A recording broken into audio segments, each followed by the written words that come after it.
They said we got to. Shalom. Kahalo Yahweh Bahashem Yahushai Bahashem Rakakwadash. Shalom and salutations and double honors to the elder apostles of Great Millstone, where I continue to learn this 100% true. Shalom to the elder bishops. Yahweh Bahashem Yahushai Barakatham. Shalom to the elders, prophets, teachers, and evangelists also of Great Millstone, who I continue to learn this 100% true from and I study from. Shalom to the speckled bird, the confused face, who look like the heathen nations but are indeed Israel. Shalom to the Akim and Aqua, who also subscribe to learn from them in the Great Millstone. Shalom to the Akim out there on the highways and byways doing this work, making yourself a living sacrifice. And last but not least, Shalom to the elect. And I don't know exactly what I want to call this yet. This is Dr. Umar Johnson. And I got inspiration just kind of scrolling through TikTok. And, you know, even though there's a lot of things that Dr. Umar Johnson speaks about that, you know, we don't agree with because it's not scriptural, he makes some valid points in other categories and situations that has to do with Israelites. So I'm going to let this play. And I put some scriptures together. And I'll read them after you finish, and that should be that. Make sure we don't get another Dr. King. Right. They said we got to make sure we don't get another Dr. King. Right. They said, how did Dr. King manage? Now you got to listen good. Like I said, he makes a lot of great valid points. And this is where I went and got my scriptures from, trying to answer to the points that he made. To pull this off without us financing it. Right. They said independent black businesses financed the civil rights movement. White man said, yeah. They said, yes. So guess what we're going to do? We're going to go into the ghetto and we're going to crush the independent black businesses. How you going to do that? Two things. Number one, we're going to go into their high schools. We're going to go into Chattanooga. We're going to go to Memphis. We're going to go to Nashville. We're going to go to Knoxville. Right. And guess what we're going to do? We're going to go into every black high school and take out all the building trades. We're going to make sure they cannot be taught how to use their hands to feed their family ever again. They took out auto shop. They took out the electric program. They took out plumbing. They took out welding. They took out HVAC. This is what they did. This is what they did. This is the beginning of the war between the black woman and the black man. They made the black man economically irrelevant to the black woman's life. They said, this is how we're going to kill black power. We're going to set the family against each other. If we can set the black woman against the black man, he won't have time to fight us because Now understand that everything he's saying, like I said, is scriptural. Very scriptural. got to fight his own woman. That's fact. So they went into the high schools and took out all the building trades. Think about it. Before 1980, the black community was never about going to college to take care of our family because we wasn't allowed in the colleges. Right. So they would change this.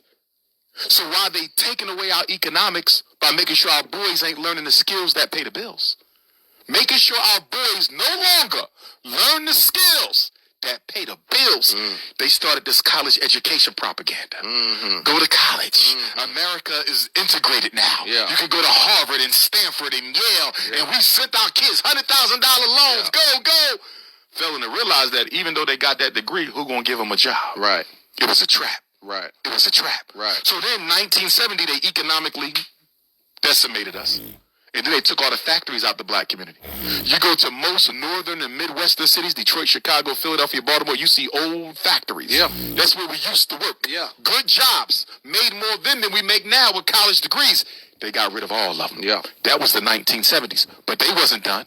1980s, CIA drop off the crack cocaine. Boom! Yeah. So now the black man can no longer earn with his hands. He got to make a decision with this crack. This is a booming business. You can smoke it to deal with the pain of not being able to provide for your family, right? Or you can try to sell it and provide for your family. Right. Either way, You tearing us up. and you're going to jail, which takes us to 1990, Bill Clinton crime bill, 1994. Boom! Look at this. Yeah. Every decade since they killed King, they didn't hit us. So the 70s, economic castration. 80s, the crack. 1990, Bill Clinton crime bill under a Democratic president that black people consider to be one of their best. Yeah. Our boy. You got Bill Clinton locked up more black men than any Republican president since Reconstruction. Right. Mandatory 3 strikes and you out. Mandatory federal minimum wages for nonviolent drug-related offenses. Kick millions of black women off welfare in the welfare to work program. And then he did something else under the table we wasn't even watching. He criminalized child support. That was Clinton. Clinton did that. That happened under Bill Clinton.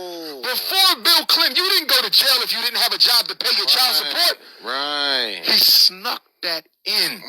And the reason he was able to snuck it in is because I don't think they put the language directly in the crime bill. Right. So the black community didn't fight it because they didn't know that that was part of the whole mix. Right. He criminalized child support. So any black man with a child technically is on parole any damn way. Now that's deep. 10 more years, we come to the year 2000, election of George W. Bush for president. He comes in with the FBI, Faith-Based Initiative, where he finds a loophole in federal law that allows him to fund black church.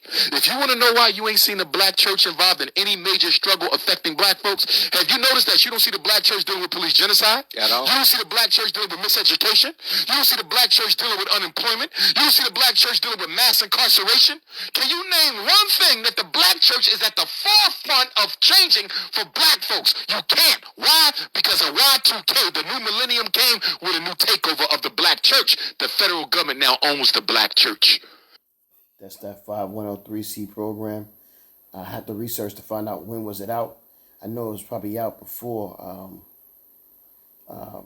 20 years, but this is what they did. It's like a gag order pretty much that you are in bed with the government so that you can't speak the truth.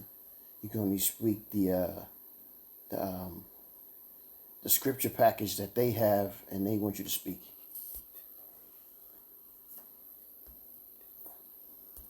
FBI, Faith-Based Initiative. Your pastor is the new snitch. Now that's deep. Now that's what year was this? 2000. Okay. Which is also the same year that the federal government decided that they were going to take back all major cities from blacks and gentrify them back in the hands of whites. Yep. That was Y2K. Yep. You're seeing it now, but it was decided 20 years ago. Right. That was Y2K. They unemployed us. They drug addicted us. They mass incarcerated us. They neutralized the black church. And they took back the ghettos. All right, let's get some scriptures. Because everything he's saying is very right. So, first scripture I got is Deuteronomy.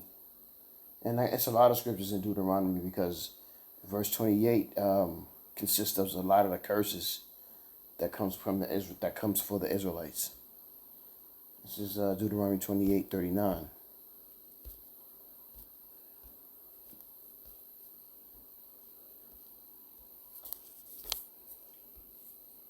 And it reads, "Thou shalt plant vineyards and dress them, but shalt neither drink of the wine, nor gather the grapes, for the worms shall eat them. Thou shalt have olive trees throughout all thy coasts, but thou shalt not anoint thyself with the oil, for thine oil shall cast his fruit." So in the NLT it reads, "You will plant vineyards and care for them, but you will not drink the wine or eat the grapes, for worms will destroy the vines. You will grow your olive trees throughout your land, but you will never use the olive oil, for the fruit will drop before the ripens." So these are things that has happened pretty much that we cannot enjoy the fruits of our labor. And we went to every empire that was built had the Israelites enslaved for them, and this is how they was able to build. It was free labor.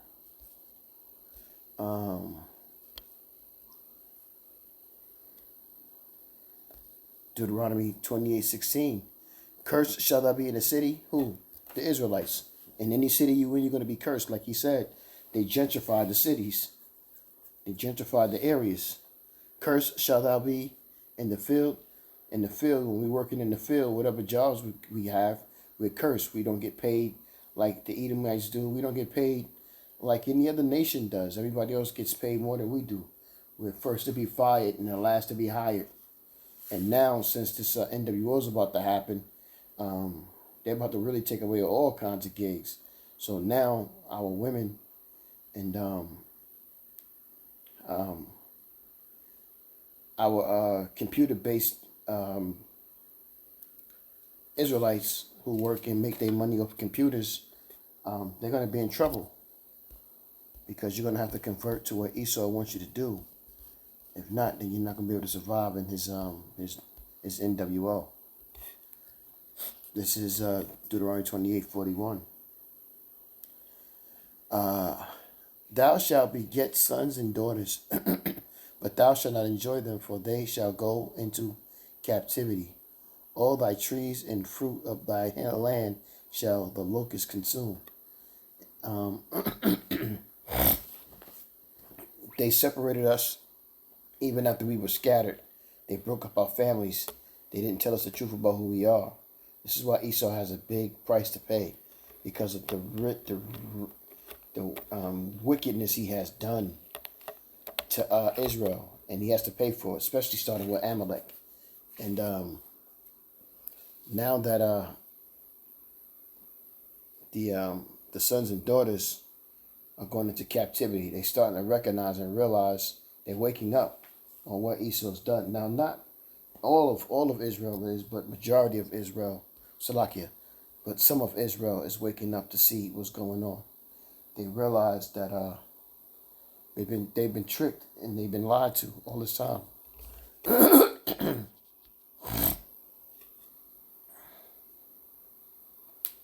Psalm 64:1, prayer for deliverance from secret enemies.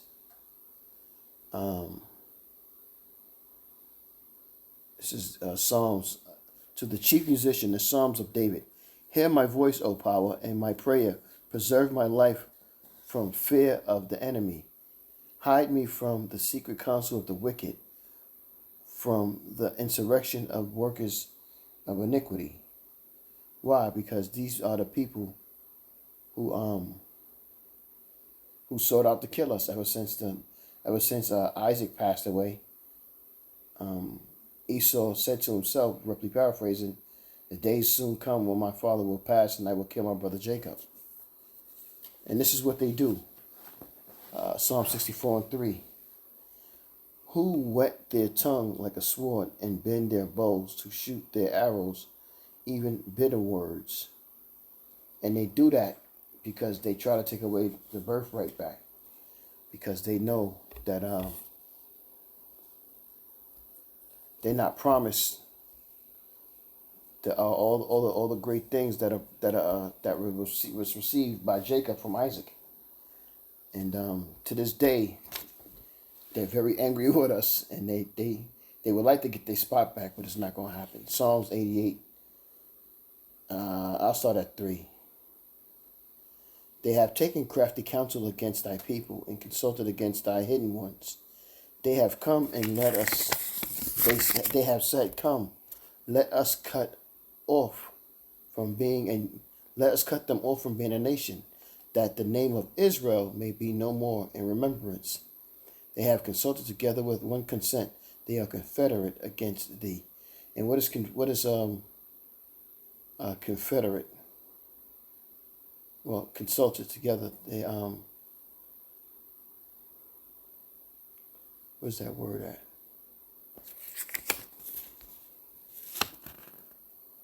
Confederate, a conspiracy, basically.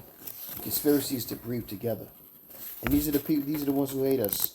It's the houses, the tabernacles of Edom, that's Esau, so-called white man. And the Ishmaelites are, those Middle Eastern dudes, they the second ones that hate you, man. And that's your older brother. And this physically, that's just of Moab. So Moab is who? The Chinese. So you got Esau, the white man, Ishmaelites, the Middle Eastern man, and Moab, the Chinese. They hate you.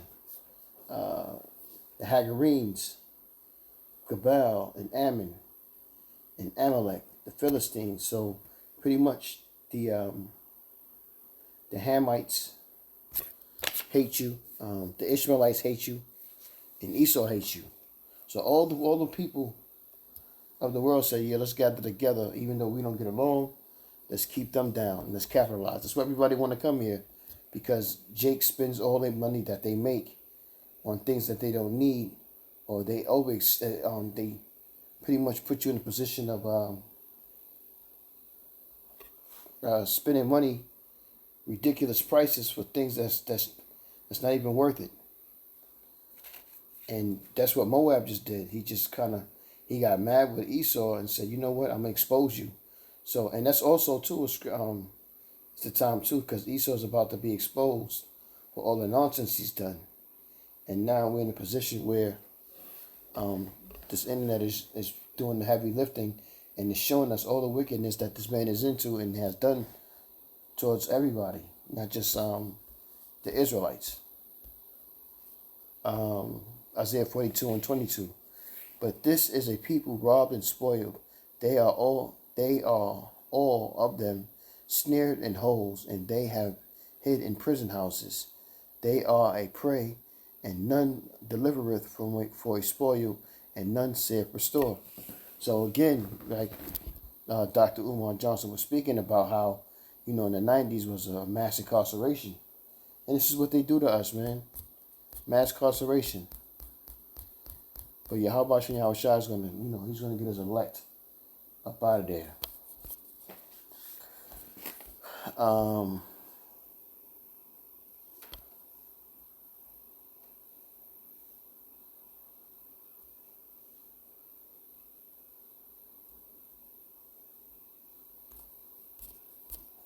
Let's see something here.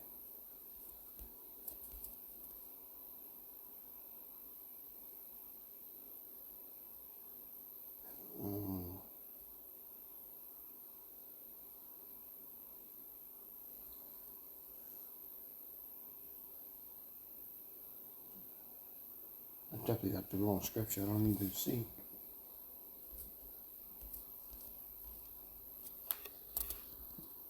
Let's see something here.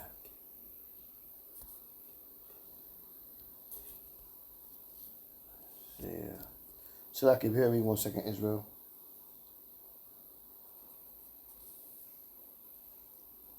Let's see.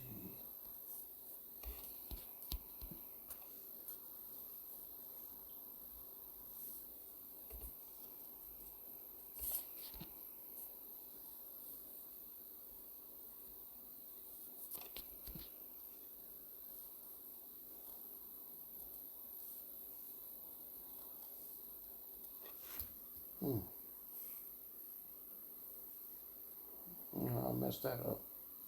Well, anyway, I got another scripture. Let's go to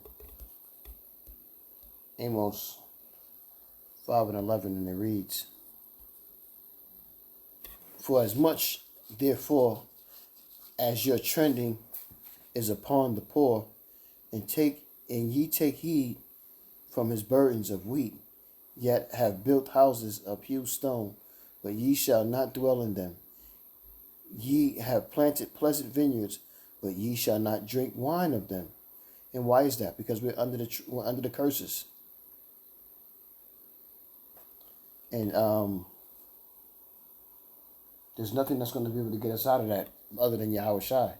Let's go back to Psalms. Yeah, I'm tripping with that one. I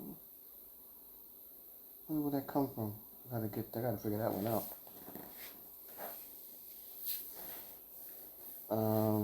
Psalms 55:21. And it reads, "The words of his mouth were smoother than butter, but war was in his heart. His words were softer than oil, yet they were drawn swords." And who's that talking about? That's talking about Esau. And this is what Dr. Umar Johnson was saying about since the 70s after Martin Luther King They said, you know what? Let's come up with a plan to defuse them and destroy them. So, what, for the last, what's that, 70, 30, 40 years, they've been having a plan for us. And every decade, every 10 years, I've said this before, every 10 years, they give us a new disease and they give us a new drug to start to use. And what has Jake done? Jake, some of us is doing that fentanyl, but a lot of us are not. So now they don't know what to do because the diseases and the pestilence is failing, and they don't know what to do now. So now they're putting themselves in a position where they're going to have to use the sword. Deuteronomy 28:66. And thy life shall hang in doubt before thee, and thou shalt fear day and night, and shall have none assurance of thy life. Isn't that what they do to us all the time? And this is what they're about to get ready to do, man. Revelation 12:12. They're about to really get ready to run down on us.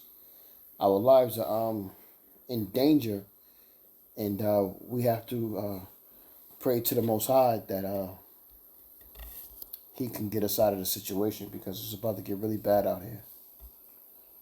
First Maccabees 1:11, and it reads, "In those days are these last days as well, went there out of Israel wicked men, who persuaded many, saying, Let us go and make a covenant with the heathen that are round about us. For since we departed from them, we have had much sorrow." So this is the mentality of Jake, who sell a soul. They want to be involved with Esau and his lifestyle, and they do anything to attain that, even sell out your own people. And that's what they've been doing since they brought us here, and they allowed us to read and speak the Bible. They put us in a situation where they sell us out so they can make it. Last scripture I got right here, Obadiah 1:18, and it reads. And this is a scripture that I pulled out because this scripture, from the scriptures that I just read, this scripture is letting us know what's going to happen. "And the house of Esau shall be a fire, and the house of Joseph a flame, and the house of Esau for stubble, and they shall kindle in them and devour them, and there shall be not by any remaining of the house of Esau, Yahweh have spoken it." And this is what is about to happen. Abab Babal, Esau. And Esau, why Esau? So I'm going to tell you edify with that lesson real quick. And I'm going to say, Koholo Yahweh, Bahashem Yahweh Shai, Bahashem Rakakradash. Shalom, salutations, and double honors again to the elder apostles of GMS on down. And shalom to the elect. Shalom. Abab Babal.